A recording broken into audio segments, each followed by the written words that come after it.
Ish presidentja e SBA-s, Kamala Harris, bëri thirrje të mërkurën që amerikanët të ngrihen së bashku kundër presidentit republikan Donald Trump dhe asaj që ajo e quajti kriza më e madhe ekonomike e shkaktuar nga njeriu në historinë moderne presidenciale. Harris i bëri këto komente në fjalimin e saj më të madh që nga largimi nga detyra, duke shërnuar një lloj rikthimi politik për kandidatën presidenciale demokrate që kur humbi zgjedhjet ndaj Trump vitin e kaluar. Duke folur për 100 ditë të para të presidentit të SBA-s në detyrë, Harris tha se tarifat që kanë qenë shenja dalluese politikës ekonomike të tij po e çojnë qartë vendin drejt recesionit, ndërsa shtoi se po u sjellin dobi të pasurve duke e quajtur vizionin e tij të ngushtë dhe egoist. Harris tha se ato politika po ndëshkojnë ata që thonë të vërtetën dhe po favorizojnë besnikët.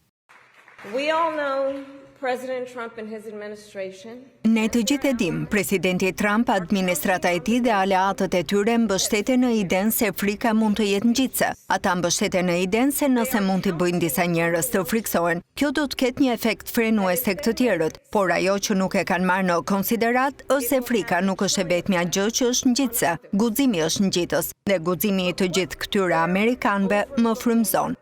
Harris, e cila mendohet se po shqyrton mundësinë e kandidimit për guvernatore në shtetin e saj të lindjes Kalifornin në vitin 2026 ose një kandidim të mundshëm për shtëpinë e bardhë në vitin 2028, ka qëndruar kryesisht larg vëmendjes që kur u largua nga Washingtoni në janar. Të mërkurën, ajo ishte e ftuar në një aktivitet organizuar nga Amerika, një organizatë politike që rekruton dhe trajnon granë demokrate për të kandiduar për poste publike.